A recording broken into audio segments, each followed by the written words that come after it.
First of all, a big weekend for us to honor Colin Drafts and the retiring of his number there.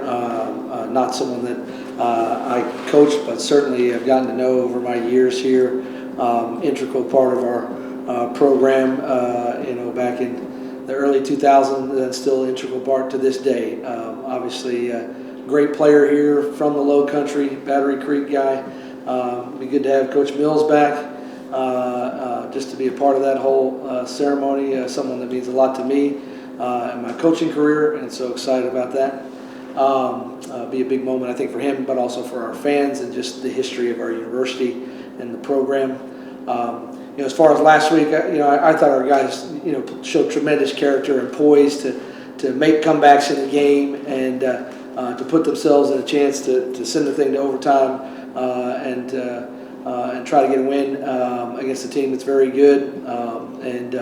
Obviously weren't able to get it done. Obviously we got to finish the halves better, but just the character and the mindset and the kind of mental toughness and fortitude that we showed in the game to make two comebacks, to me says a lot about our team, says a lot about our guys, and super proud of them. Nothing I can really say to take that kind of pain away from them, but obviously moving forward here and excited to play against a team that's nationally ranked and is a very good football team in Tennessee Tech. Probably their first time. I don't know if it is. I'm sure it probably is their first time here to Charleston. So new rivalries and new horizons in a new league. So there you go. What was said or done at halftime at Gardner-Webb, just to kind of spark what y'all did in the second half too, or the fourth quarter, really? Well, I just think we just kept, we keep talking to our guys all the season long about, hey, what it takes to win and playing like it's 0-0 for 60 minutes. And our guys have kind of, I guess, adopted this as our mantra and mindset. And so it's always moving on to the next play. And so I think, just the energy in the locker room, energy, within the third and fourth quarter was tremendous, and we've been sustaining performance in that, and our guys believe. And so, it's a tough range of emotions here in 7 days to be able to get a close one at home against the MEAC champs of last year, and then come up 3 points short on the road against a rival. But that's part of football, and it's really part of life. I think your life is going to have these personal swings, and so we're going to show the right resolve and mindset and fire that you need to take to bounce back, and looking forward for the opportunity. That's what we continue to talk about, is just opportunity. We're done talking about adversity. We're all opportunity, and I think when you frame things in that way, you've got a chance to be successful.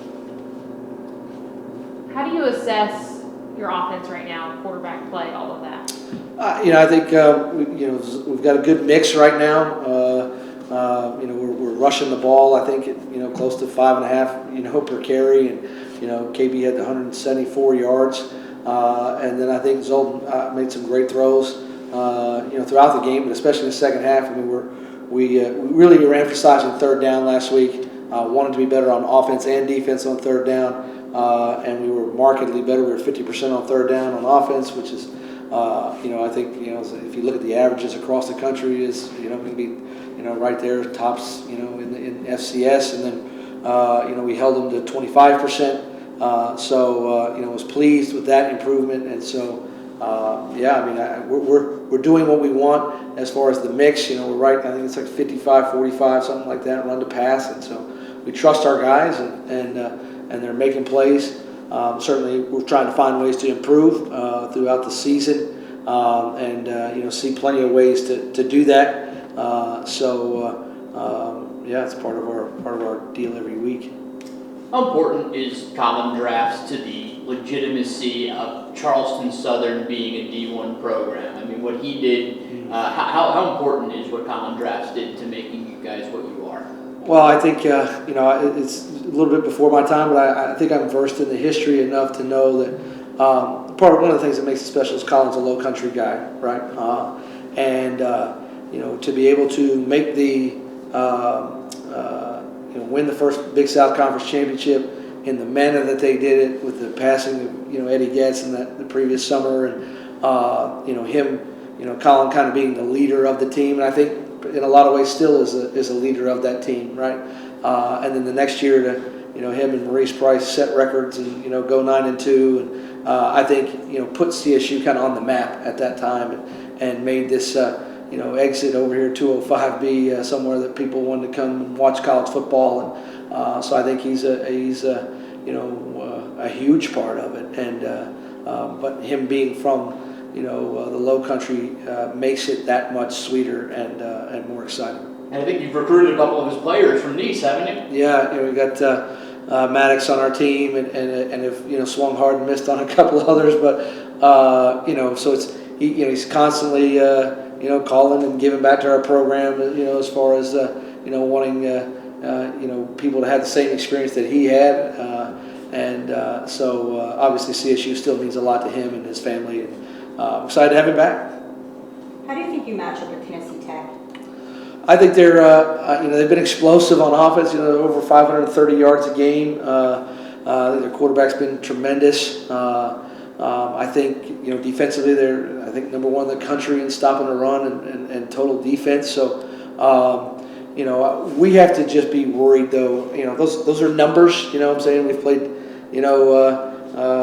different opponents and things along the way. So we're just trying to be really internally focused, trying to find ways for us to improve, not turning the ball over, which we didn't do that last week, which is great, and just showing the type of grit and character that it takes to play 60 minutes in a scoreless game, and that's what we keep kind of pounding, and I think is resonating with our guys, and we're so close to just having complete opposite feeling, right? And so you can't lose sight of that, and it's frustrating, it's angering, and trust me, we're all pretty ticked off around here to say it the kind way, but now we got to use that in the right way to fuel our tank this week, and to just go play in the way that we play, and that's steady and consistent. You kind of touched on this. I know y'all have had a ton of close games. Even I think in the past, I saw a stat past 3-4 years. So before you were even here, is some of that just unlucky, or what do you think is that you're in so many of those close, or does that make it worse? My prayer life is continues to be full of audacity. I'm going to say it's a great passage in Hebrews 4. That I'm approaching the Lord's throne room in that too. But here's what I know: our team has what it takes to win, and to win tight. And we've proven that 2 weeks ago. Certainly, there's some things that we can eliminate. We study the film, and we're being honest with ourselves. And we got half the season left. I mean, that's we have half of the season left, and let's go. Approach every game as if it's a one-game season, and let's play it like a 0-0. And I know I sound like a broken record here, but consistency in these guys' faithfulness is what's going to get them through life when they're 30 years old or 40 years old, and the rent's due and they can't pay it, or hey, they're experiencing some kind of personal tragedy. And I don't want to learn these life lessons of hardship. But we're learning them, and we're choosing to see them as opportunities for us to honor the Lord and honor each other. And I think that's what makes playing here special, and will always be something that is a part of what we do. Did you at all, I don't know, chat with Jamie or commiserate with Jamie? I mean, he's going through struggles now too, which he has never really had, but I mean, you guys are such similar schools and similar positions this year. Do you just chat with them about how do you continue to motivate your teams or anything like that, or do you not? I have no idea. I'll say that Chadwell is one of my closest personal friends in the world, and encouragement, is just part of friendship, right? I think we all have friends that we care deeply for, that have entered our life in different phases of your life, and so. Mutual encouragement and maybe even a little shared suffering brings you that much closer together, and that's why I'm glad to call him a friend and someone that I can plan to continue to encourage and give encouragement from, no matter how old we are. We'll probably sit on the beach one day and be frustrated about something, and that'll be just fine too. Can you touch on Waters really quick? I know he had some kind of accolades this week, the linebacker, right? Oh, Justin, Yeah. Conference Player of the Week. He's forced 7 fumbles. He had 19 tackles in the game. Justin is he's got these massive hands. I mean, his knuckles. He's like, he says, I think my knuckles are getting tougher or something as I get older. But he says I've hit enough helmets and shoulder pads that the ball is like a pleasant change of pace. So Justin is a better person than he is even a player, and he's like a quarterback of our defense. And he is. It's been fun to have. I mean, him and Steve have both been Conference Player of the Week at linebacker, and so we're deep there. We've stayed healthy there, thank God. And but yeah, he's made some big plays, and we were glad to get the ball out when we did. Guys running to the ball. JoJo Addison, future nurse, going to save people's lives while he saved the ball right there. That was pretty awesome. How excited are you all to be back home? I mean, anytime we can be home, I mean, it's the friendly confines here, and so excited to be at home, excited to be back in front of our home crowd, especially after kind of a record-breaking day and something to celebrate with Colin. We love the Low Country fans. We love being a part of the Low Country scene as it is, as far as trying to be an integral part of this community and getting out in these schools, whether it's in Hanahan or Ladson or up in Goose Creek. So we need people to come out for the Bucks, and enjoy the somewhat cooler temperatures of a October afternoon. Will Jay Mills address the team or anything like that? I mean, he's the king of breaking out speeches and testimony and everything else. Is he any plan to speak to him? We've texted a bunch, and Coach Mills has been great about just giving me advice, but also space, and so I'm sure he and I'll have a good chat, and who knows, maybe I'll get the designated pregame speech guy. You never know.